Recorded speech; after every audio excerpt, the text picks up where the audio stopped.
ఏమైనా కొంచెం సౌండ్ పెడదాం, కొంచెం. ప్రభునందు ప్రియమైన సహోదరి సహోదరులందరూ కూడా యేసుక్రీస్తు నామములో వందనాలండి. అందరికీ వందనాలండి. సంతోషంగా ఉన్న వాళ్ళందరూ వందనాలు చెప్తారు. అందరికీ వందనాలండి. చాలా సంతోషం అండి. సహోదరులు మరి జాన్సన్ గారికి ఒక్క చిన్న మాట చెప్పాను, మరి ఆయన ద్వారా జ్ఞాన్ సుందర్ గారికి క్షమించండి. మరి దైవజనులు ఇంతమందిని తీసుకొచ్చారు. సహోదరులకు నిజంగా వందనాలు తెలియజేస్తున్నాను. God bless you sir. సహోదరులు చెప్పినప్పుడు మీరు కూడా వెంటనే సమయానికి వచ్చారు. మేము కొంచెం లేట్గా స్టార్ట్ చేసాం, క్షమించండి.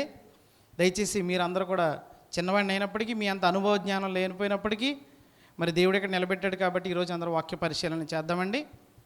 మొదటగా ఒక సెషన్ ఒక 40 minutes, తర్వాత ఒక టీ బ్రేక్ పావుగంట, తర్వాత మళ్ళీ ఇంకొక ½ an hour ఉంటుంది. దయచేసి అందరం కూడా వాక్యాన్ని అంగీకరించుదాం. అందరూ తల వంచినట్లయితే చిన్న ప్రార్థన చేసుకుని వాక్య పరిశీలనకు వెళ్దాం.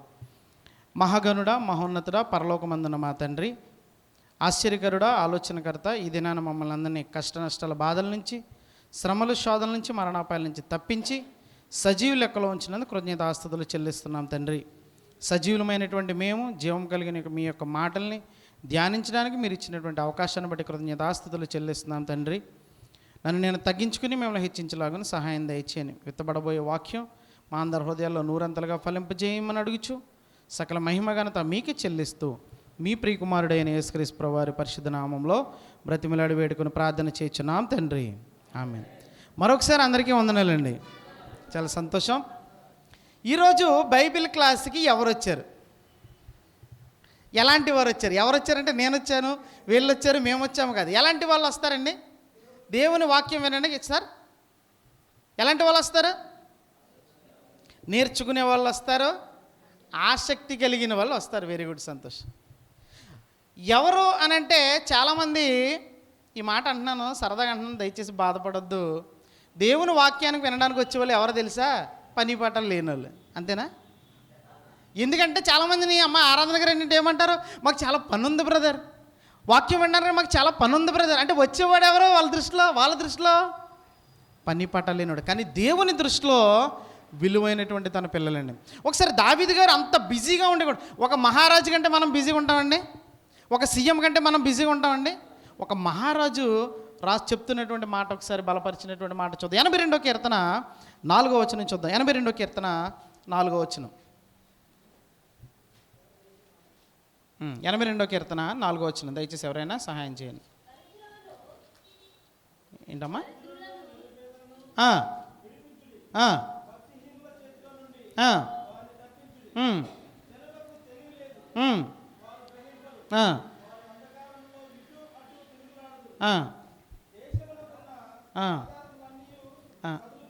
క్షమించండి బ్రదర్, నేను రెఫరెన్స్ రాంగ్ చెప్పాను, క్షమించండి. 122వ కీర్తన మొదటి వచనం చదువు. 122వ కీర్తన మొదటి వచనం.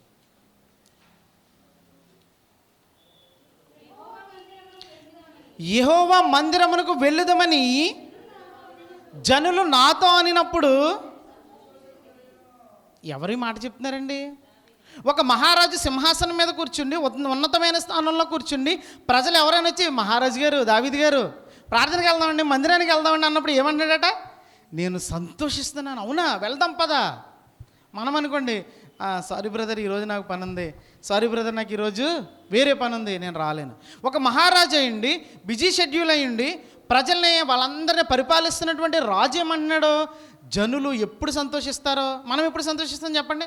మీకు జాబ్ వచ్చిందండి, మీకు లాటరీ తగిలిందండి, మీకు పలానా వాళ్ళు డబ్బులు ఇస్తున్నారండి అన్నప్పుడు మనం ఏం చేస్తాం? సంతోషపడతాం. కానీ దావీదు గారు ఎప్పుడు సంతోషపడతాడంటే, ప్రజలు వచ్చి అయ్యా దేవుని మందిరికి వెళ్దాం వస్తారా అనగానే సంతోషిస్తున్నాడని. అంటే దేవుని ఎడల భయభక్తులు చూడండి, దేవుని ఎడల ఆసక్తి చూడండి, దేవుని యొక్క వాక్యం పట్ల ఆసక్తి చూడండి. దివారాత్రము ఏం చేస్తున్నట్టు ఆయన ధ్యానిస్తూ ఉన్నాడు. మనము రోజుకి 24 గంటలు. ఎన్ని గంటలండి రోజుకి? ఎవరిచ్చారు ఇది? ఏ సీఎం ఇచ్చారు? సీఎం ఇచ్చారా, పిఎం ఇచ్చారా? దేవుడు ఇచ్చాడు. ఇచ్చిన దీంట్లో ఒక 1/10 భాగం అంటే అంత 24 గంటల్లో 1/10 భాగము 2 గంటల 40 నిమిషాలు మనం దేవునికి ఇస్తున్నామా? పోనీ ఆ 2 గంటల 40 నిమిషాల్లో 1/10 భాగం ఎంత? 24 నిమిషాలు దేవునికి ఇస్తున్నామా ఒక రోజులో? పోనీ 24 నిమిషాల్లో 1/10 భాగం దేవునికి ఇస్తున్నామా? 2 నిమిషాల 4 సెకండ్లు ఇస్తున్నామా? మన ప్రార్థన ఎలా ఉంటుందంటే, దేవానికి స్తోత్రం, నాకు ఆత్రం, అయిపోయింది ప్రార్థన. 4 సెకండ్లు కూడా లేదు, 2 సెకండ్లు. చూడండి, దేవునికి విలువ ఇచ్చేటటువంటి వారిలో అక్కడ నిలబడుతున్నటువంటి ఒక మహారాజు చెప్తున్నాడు, ఇదిగో దేవుని మందిరంకి వెళ్దామని జనులు నాతో అన్నప్పుడు నేను చాలా సంతోషిస్తున్నాను. సహోదరి సహోదరులారా, చూడండి, ఈరోజు మన వాక్యం, ఈరోజు మన టైటిల్ ఎవరైనా చదివారండి? పోస్టర్లు ఎవరైనా చూసారా? చూడలేదు కదా, మీకు షేర్ చేయలేదు, క్షమించండి. మనుష్యుని వింతలు, ప్రపంచ వింతలు, దేవుని వింతలు. ఏంటి ఈ రెండింటికి పోటీ అంటారా? అసలు ధర్మశాస్త్రం బైబిల్లో ఏముంది అని చూస్తే 119వ కీర్తన 18వ వచనం చూద్దాం. 119వ కీర్తన 18వ వచనం. 119వ కీర్తన, నేను నీ ధర్మశాస్త్రమునందు ఆశ్చర్యకరమైన సంగతులు చూచినట్లు నా కన్నులు తెరువుము. చూడండి, అక్కడెక్కడి నుంచి చదువుతున్నారు ఆయన అంత పెద్ద వాయిస్తో, ఇక్కడ ఉన్న వాళ్ళు చదవలేకపోతున్నారు. సంతోషం. నీ ధర్మశాస్త్రమునందు ఏమున్నాయట? ఆశ్చర్యకరమైన సంగతులు. మనం దేనికి ఆశ్చర్యపోతాం? దేనికి ఆశ్చర్యపోతాం? అక్కడ ఎక్కడో ఆవు వినిందంట, దానికి 2 కొమ్ములు కాకుండా 3 కొమ్ములు ఉన్నాయంట, దీనికి ఆశ్చర్యపోతాం. అక్కడెక్కడో గేదె వినిందంట, పుట్టిన దూడ పాలు ఇచ్చేసి, దీనికి ఆశ్చర్యపోతాం. వాళ్ళు ఎవరో పెద్ద కారు కొనుక్కున్నారంటే దీనికి ఆశ్చర్యపోతాం. వాళ్ళు ఎవరో పెద్ద బంగ్లా కొనుక్కున్నారంటే ఆశ్చర్యపోతాం. కానీ దేవుడు చెప్తున్నాడు, ఇదిగో నా ధర్మశాస్త్రంలో ఏమున్నాయి? ఆశ్చర్యకరమైన సంగతులను ఎప్పుడైనా ఓపెన్ చేసావా అంటే ఆయన చెప్తున్నారు, ఈ ధర్మశాస్త్రంలో ఆశ్చర్యకరమైన సంగతులు ఉన్నాయి, వాటిని చూచినట్లు నా కన్నులను. మన కన్నులు తెరవబడితే బైబిల్లో ఆశ్చర్యకరమైనటువంటి సంగతులు ఉంటాయండి. ఏమున్నాయి ఆశ్చర్యకరమైన సంగతులు బైబిల్లో? ఈరోజు మనిషి చెప్తున్నాడు, ఇదిగో నేను చేసింది ఆశ్చర్యకరమైనది, ఇదిగో నేను చేసింది వింత. ఇప్పుడు ఒక చికెన్ కర్రీ వండాను అనుకోండి, అది వింత అవుతుందా? లేదంటే ఒకటి ఏదైనా ఒక మట్టి బొమ్మ తయారు చేసుకున్నాడు, వింత అవుతుందా? కానీ మనిషి చెప్తున్నాడు, ఇదిగో ప్రపంచ వింతలు అని చెప్తున్నాడు. దేన్ని ప్రపంచ వింతలు అని చెప్తున్నాడు? మీకు ఎవరికైనా గుర్తున్న వాళ్ళు ఎవరైనా చెప్పండి. World wonders. నీకు తెలుసమ్మా? చెప్పండి, ఏంటి వరల్డ్ వండర్స్లో కొన్ని గుర్తున్నాయి చెప్పండి మీకు. ప్రపంచ 7 వింతలు, తర్వాత 8 అని చెప్పండి. Egypt pyramids, very good. ఇంకా the great wall of China, ఇంకా తాజ్మహల్, ఓకే. ఇంకా హ్యాంగింగ్ గార్డెన్స్. చార్మినార్ లేదు, చార్మినార్ మా హైదరాబాద్. నయగరా వాటర్ ఫాల్స్, చాలా సంతోషం. ఇంకా ఈరోజు చూద్దాం, మనిషి కట్టినది వింతలా, మనిషి కట్టిన నిర్మాణాలు వింతలా, దేవుడు చేసిన కట్టడాలు వింతలో చూద్దాం. ఈరోజు మనిషి అంటున్నాడు, ఇదిగో నేను ఈ కట్టడాలను కట్టాను, నేను ప్రపంచ వింతలు. అవి గిన్నిస్ రికార్డులోకి ఎక్కిన, వరల్డ్ ఆ గిన్నిస్ బుక్లో ఎక్కినప్పుడు ఏమంటాడంటే, ఇదిగో ఇది నేను కట్టిందే బ్రదర్, ఈ మెసేజ్ బాగుంది, నేను చెప్పిందే బ్రదర్, ఇది చాలా బాగుంది, ఇది నేను తయారు చేసిందే, ఇది నేను డెకరేట్ చేసిందే, ఇది నేను కొన్నదే అని మనం చెప్పుకుంటూ ఉంటాం. మనిషి చేసింది ఏదైనా వింత అవుతుందా అని అంటే, ఒకసారి కొరింథీయులకు రాసిన మొదటి పత్రిక 1వ అధ్యాయము 20వ వచనం చదువుదాం. కొరింథీయులకు రాసిన మొదటి పత్రిక 1వ అధ్యాయం 20వ వచనం. ఇదిగో చూడండి, దేవుడు ఛాలెంజ్ చేస్తున్నాడు. ఒరే బాబు, ఎవడో జ్ఞాని అన్నారు కదా, జ్ఞాని ఏమైపోయాడు? శాస్త్రి అన్నారు కదా, ఒక సైంటిస్ట్ అన్నాడు కదా, శాస్త్రి ఏమయ్యాను? ఈ లోకపు జ్ఞానము దేవుని దృష్టికి, మనం అనుకుంటాం నాకు ఎంత జ్ఞానం ఉంది, అబ్బా ఒక రోబో కనిపెట్టాడు, ఒక కారు కనిపెట్టాడు, ఒక మెషిన్ కనిపెట్టాడు, చాలా జ్ఞానం ఉందని అనుకుంటాం. దేవుడు ఏమన్నాడు? ఒరే బాబు, ఎవడో తీసుకురండి. జ్ఞాని అన్నారు కదా, ఎవడో జ్ఞాని ఏమయ్యాను? శాస్త్రి, సైంటిస్ట్ ఏమయ్యాడు? ఈ లోకము నా దృష్టిలో, ఈ లోక జ్ఞానం నా దృష్టిలో ఏంటి? ఇప్పుడు ఒక జ్ఞానిని తీసుకొద్దాం, లోకంలో ఉన్నటువంటి ఒక జ్ఞానిని. ఇప్పుడు వాడికి ఉన్నటువంటి జ్ఞానం ఏ పాటిదంటే ఎలాంటిదట? వెర్రోడు. ఇప్పుడు వెర్రోడు కట్టింది ఏమైనా వింత అవుతుందా? ఉదాహరణకి ఒక పిచ్చోడు ఇసుకలో ఇల్లు కట్టాడు, ఇది వింత అన్నాడు. మనం ఏమంటాం? ఒరే పిచ్చోడా, అది ఇల్లు, ఇది ఇల్లు అన్నాడండి వాడు. ఇది డూప్లెక్స్ అన్నాడు, ఇది విల్లా అన్నాడు. మనం ఏమంటాం? ఒరే పిచ్చోడా, అది ఇల్లు ఏంట్రా, అది విల్లా ఏంట్రా, అది డూప్లెక్స్ ఏంట్రా అంటాం. అవునండి, మీకు అర్థం కావాలని అంటే, నేను ఒక చిన్న గోడ కట్టాను, ఇది వింత అన్నాను, వింత అయిపోతుంది? అది నవ్వుతారు, ఇలాగే నవ్వుతారు. అది వింత ఏంట్రా అంటారు. మీరు ఇందాక వరల్డ్ వండర్స్ ఏంటి చెప్పమంటే మీరు చెప్పారు, ఏం చెప్పారండి? The great wall of China. చైనాలో ఆ వాల్ ప్రపంచ వింత. ఏమంటే ఒక ఇంటికి ప్రహారీ కూడా కడితే అది వింత అవుతుందా? ఎంతమంది కడతారు? 2 తాపీ మేస్తులు, ఒక 4 పన్నులు, వారం రోజులు అయిపోతుంది మహా అయితే, లేదంటే కొన్ని రోజుల్లో అయిపోతుంది. ఇప్పుడు ఇలాంటి తాపీ మేస్తులు ఒక 1000 మంది ఒక 2-3 సంవత్సరాల పాటు, లేదా ఒక 5,000 మంది తాపి మేస్త్రులు, ఒక 10,000 మంది పనులు ఒక సంవత్సరం 2 సంవత్సరాలు కట్టారనుకోండి, అది ఎంత అవుతుందా? మనుషుని కట్టడాలు ఎంత అవుతుందా? గోడ ఎత్తి చేశారు, పెద్దది చేశారు, ఎక్కువ మంది కష్టపడ్డారు, ఎక్కువ మంది కట్టారు. ఇది వింతండి. వింతంటే ఏంటో చూద్దాం. నిర్గమకాండము అసలైన వింతంటే ఏంటో చూద్దాం. నిర్గమకాండము 14వ అధ్యాయము 21 నుంచి చదువుకుందాం. నిర్గమకాండం 14వ అధ్యాయం. మోషే సముద్రము పైన చేయి చాపగా యెహోవా ఆ రాత్రంతయు బలమైన తూర్పుగాలి చేత సముద్రమును ఎలా చేశాడట? ఆరిన నేలగా చేశాను. చదవండి సార్. నీళ్లు విభజింపబడగా ఇశ్రాయేలీయులు సముద్ర మధ్యలో ఆరిన నేల మీద నడిచిపోయిరి. ఆ నీళ్లు వారి కుడి ఎడమల ప్రక్కలను గోడల వలె ఉండింది. చూడండి, గోడ దేంతో కడతారు? గోడ దేంతో కడతారమ్మా? తాపితోనా? దేంతో కడతారు? సిమెంట్తో, ఇసుక, ఇటుక, కాంక్రీట్, నీళ్లు ఇవన్నీ కలిపితే గోడ కడతారు. కానీ దేవుడు కట్టినటువంటి గోడ ఎలా ఉందంట? ఆరిన నేల నడిచారంటే ఎలా? ఇజ్రాయేలీలు ఎర్ర సముద్రంలో 2 పాయలు అయిపోయింది, రెడ్ సీ, నడుస్తూ ఉన్నారు. దేంతో కట్టాడంటే గోడ? నీటితో కట్టిన, ప్రపంచంలో నీటితో గోడ కట్టిన మనగాడు ఎవరన్నా ఉన్నారా? దేవుడు కట్టాడండి. ఇజ్రాయేలీలు కుడి ఎడమ వైపున నీళ్లు వాళ్ళకి ఎలా ఉన్నాయట? ఈరోజు మనిషి కొన్ని 100,000 మంది నిర్మాణాలు కట్టేసి ఇదిగో వింత అని అంటే, ఒక వెర్రివాడు కట్టింది వింత అవుతుందా? దేవుడు కట్టిన, నీటితో కట్టిన గోడ వింత అవుతుంది. దేవుడు చేసింది అద్భుతం అవుతుంది. ఈరోజు ఇక్కడ చిన్న గోడ కట్టేసి ఇది వింతానంటే ఎలా చూస్తారు? ఒరే పిచ్చోడ్రా, ఇది వింత ఏట్రా అంటారు. మనిషి జ్ఞానం దేవుని దగ్గర ఎలా ఉందట? కానీ వీడంటాడు, ఇదిగో నేను ఎవరినో తెలుసా, నేను ఎన్ని స్టేట్స్ తిరిగానో తెలుసా, ఎన్ని ఫారిన్ కంట్రీస్ వెళ్ళానో తెలుసా, నాకున్న జాబ్ ఏంటో తెలుసా, నా శాలరీ ఏంటో తెలుసా, నా జ్ఞానం ఏంటో తెలుసా అని. కానీ దేవుడు చెప్తున్నటువంటి చూడండి, అసలు ఏది వింతట? మనిషి కట్టిన నిర్మాణాలు వింత కాదు. ఇందాక మీరు ఇంకొకటి చెప్పారు. ఇంకేం చెప్పారు చెప్పండి? వరల్డ్ వండర్స్లో హ్యాంగింగ్ గార్డెన్స్. తాజ్మహల్ దగ్గరికి వద్దాం.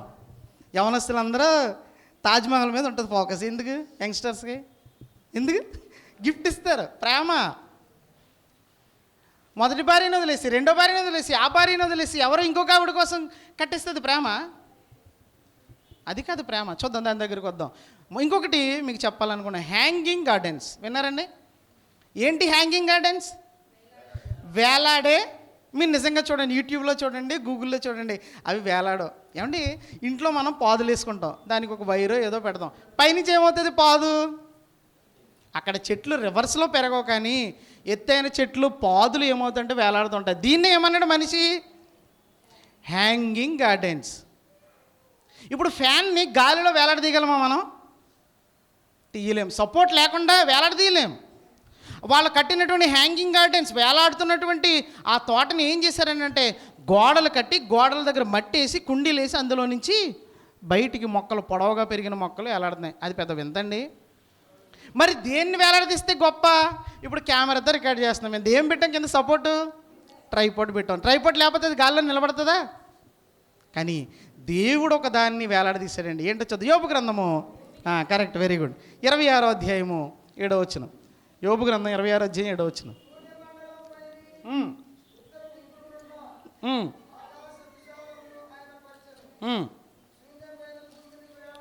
శూన్యము పైన భూమిని, ఏమండి ఎక్కడట? శూన్యము పైన, శూన్యములో. చదువుకున్న వాళ్ళందరికీ తెలిసింది, భూమిని ఎక్కడ వేలాడదీశాడట?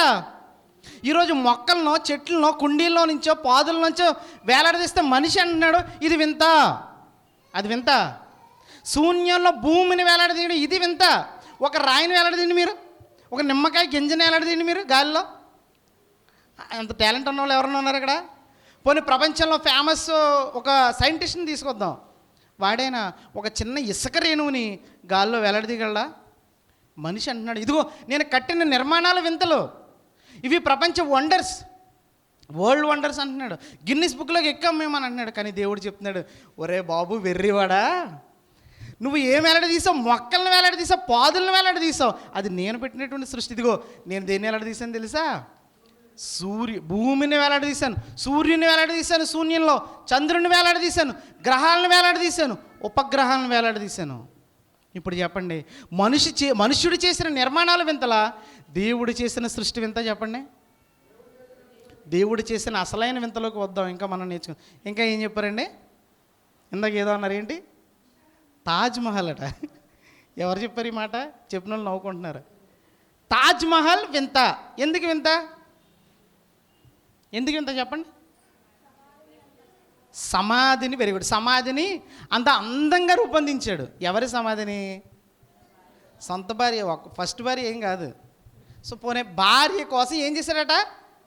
సమాధి కట్టిస్తే. ఈరోజు కూడా మీరు చూడండి, చాలామంది సమాధుల్ని బ్రతుకున్నప్పుడు ఎవడు తల్లిదండ్రులు పట్టించుకోడు, కానీ చనిపోయిన తర్వాత పెద్దది కట్టేసి దానికి పెయింట్ వేసేసి సున్నం వేసి దానికి టైల్స్ వేసేసి వీరి జ్ఞాపకార్థం అని రాసేస్తారు. ఇదండి గొప్పది. ఒక మనిషి ఒక ఆవిడ కోసం సమాధి మీద తాజ్మహల్ కట్టిస్తే అది చాలా గొప్పది. ఒక సమాధి గొప్పదా? సమాధి తవ్వుతే ఏముంటుంది సమాధిలో? ఎముకలు కుళ్ళిపోతుంది, అది మాంసం కుళ్ళిపోతుంది, పురుగులు పడుతుంది. ఈ ఎముకలు అద్భుతమా? సమాధి అద్భుతమండి. ఇది వింత. ఈరోజు ఆ తాజ్మహల్ కూడా ఆ రాయికి కొంచెం నాచు కూడా పడుతుంది, అది కూడా పాడైపోతుంది. మనిషి సృష్టించినటువంటి ఏ సృష్టమైనా సరే ఏమైపోతుంది? కొన్ని రోజుల తర్వాత, కొన్ని సంవత్సరాల తర్వాత మనం కూడా ఈ రోజు నీకే అంటాం, ఒక గంటలో వాడిపోతుంది. కానీ దేవుడు ఇచ్చినటువంటి సృష్టి ఎలా ఉందో చూడండి. భూమిని సృజించి ఎన్ని సంవత్సరాలు అయింది? ఎలా సృజించాడు? కూర్చుని ఒక ల్యాబ్లో లైట్ వేసుకుని మీసాలు గడ్డలు పెంచుకుని ఆలోచించి కొన్ని సంవత్సరాలు తయారు చేశాడు భూమిని. ఎలా? భూమి కలుగునుగా అన్నాడు. ఎవరైనా ఇక్కడ ఎవరైనా ఒకళ్ళు మాట్లాడి మనకు భోజనం రప్పించండి, బైబిల్ క్లాస్కి ఖర్చు ఉండదు. మీ నోటి మాట చేత భోజనం సృష్టించలేరు, మీ నోటి మాట చేత స్వస్థపరచలేరు, మీ నోటి మాట చేత కారుని తయారు చేయలేరు, మీ నోటి మాట చేత ఒక 1/2 లీటర్ వాటర్ బాటిల్ కూడా తీసుకురాలేరు. కానీ దేవుడు తన నోటి మాట చేత ఏం చేశాడట? సర్వ సృష్టిని, భూమి ఆకాశము కలుగునుగాక అంటే భూమిలో నుంచి ఏమొచ్చినాయండి? చెట్లు, పశువులు, పక్షులు అన్నీ వచ్చినాయి. మీరు కిందకి వెళ్ళి గొయ్యితామని ఏమైనా ఉంటుందా? మట్టి తప్పితే ఏమి. అంటే మనిషి అనుకుంటున్నాడు నేను సృజించిన ప్రతిదీ వింతే, వండర్, వావ్. కొంతమంది కొన్ని ఏమైనా చూసినప్పుడు వా అయ్యి బాబోయ్ ఏంటి కొండలా ఉన్నాయి అనుకుంటూ ఉంటారండి. కానీ దేవుడు చూసినటువంటి వింతల్ని ఆశ్చర్యపోయే టైం మనకి ఆఫ్టర్నూన్ సెషన్లో చూద్దాం. సహోదరి ఇందాక ఏమనుకున్నాం? ఒక సమాధి ఫేమస్. యేసుప్రభుని సమాధి చేశారు. సమాధి చేస్తే 3వ రోజున తిరిగి వెళ్ళారండి. అందులో ఏమనుందా? అప్పుడు వాళ్ళు అంటున్నారు, అయ్యా ఈ వంచకుడు మోసం చేస్తాడు, ఇదిగో సమాధి నుంచి మాయమైపోతాడని కాపలా ఉన్నారు అందరూ. అసలు అందులో శరీరం కనిపించిందండి? ఏ సమాధి ఫేమస్ అంటే ప్రపంచంలో మీరు చూసుకోండి అందరినీ. మీరు ఎవరి కోసం రాయాల్సిన? Hitler was. ఒకప్పుడు హిట్లర్ ఉండేవాడు, ఒకప్పుడు అలెగ్జాండర్ ఉండేవాడు, ఒకప్పుడు మొహమ్మద్ ఉండేవాడు, ఒకప్పుడు సురేష్ ఉండేవాడు, ఒకప్పుడు రమేష్ ఉండేవాడు, ఒకప్పుడు హరీష్ ఉండేవాడు అనుకుంటాం. కానీ యేసుక్రీస్తుకి మాత్రం ఈజ్, విల్, వాజ్. అప్పుడు ఉన్నాడు. భూత, భవిష్యత్, వర్తమాన కాలాల్లో ఎవరున్నారా అంటే ఎవరు? యేసు ప్రభువారు. ఆ సమాధి ఖాళీగా ఉంది. ఖాళీగా ఉన్న ఒక్క సమాధి చూపించండి. ఎముకలు లేనటువంటి, కుళ్ళిపోనటువంటి ఒక్క సమాధి మీరు ప్రపంచంలో ఎక్కడన్నా చూడగలుగుతారంటే అది యేసుక్రీస్తు సమాధి. అది దేవుడు చేసినటువంటి సమాధి. వీళ్ళందరూ అనుకున్న రోమా సామ్రాజ్యం, పరిసయ్యులు, శాస్త్రులు వీళ్ళందరూ అనుకున్నారు ఇజ్రాయేలీలు యేసుక్రీస్తుని చంపేయాలని అనుకున్నారు. అపొస్తలుల కార్యంలో 2వ అధ్యాయము 24వ వచనం చదువుదాం. అపొస్తలుల కార్యం 2వ అధ్యాయము 24వ వచనం.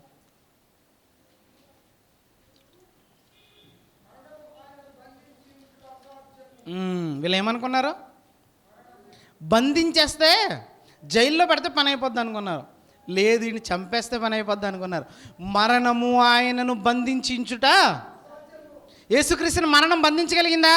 ప్రతి ఒక్కరిని బంధించింది. అందుకే అలెగ్జాండర్ ద గ్రేట్, అలెగ్జాండర్ ఏం చేశారంటే ఆయన చనిపోయినప్పుడు ఒక మాట చెప్పాడు ముందుగా, నేను చనిపోతే నా చేతిలో ఎక్కడ పెట్టాలి?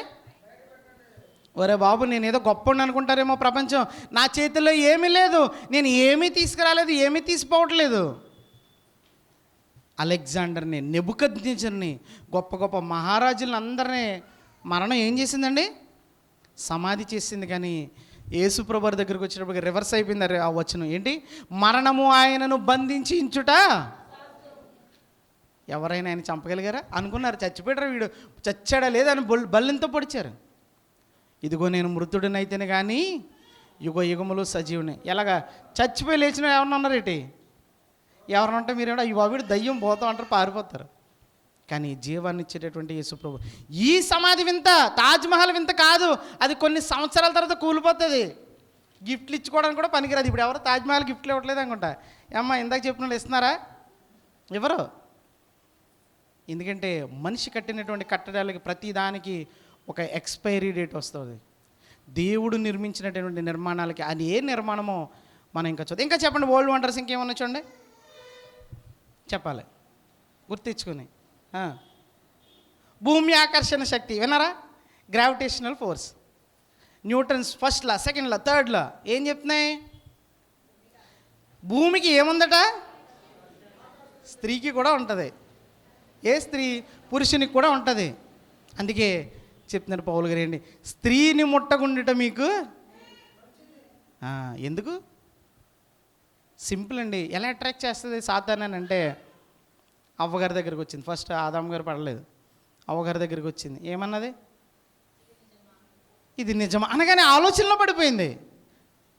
వాళ్ళకి జ్ఞానం లేదా?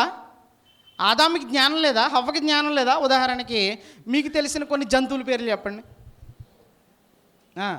మీకు అర్థమైపోయింది, చెప్పండి మీకు తెలిసిన కొన్ని జంతువుల పేర్లు. Very good, excellent. టైగర్, నేను కాదు. ఇంకా పంది అనొద్దు. ఇంకా మీకు ఇలాగ సాయంత్రం వరకు టైం ఇచ్చిన మహా అయితే 100 పేర్లు కూడా చెప్పలేరు.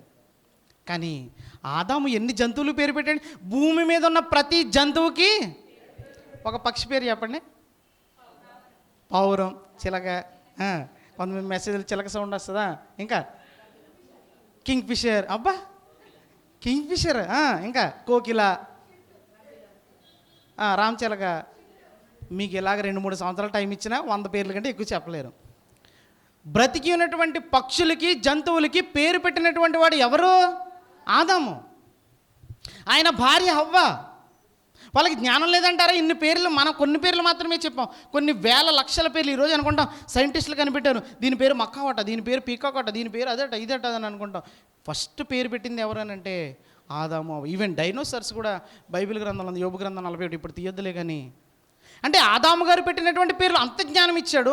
దేవుడు తన స్వరూపంలో తయారు చేసుకున్నాడు. సింపుల్గా ఘట సర్పం వచ్చిందట. ఏమన్నది సాతాను? ఈ పండు తిను అన్నది. ఆవిడ ఏమన్నది? మా దేవుడు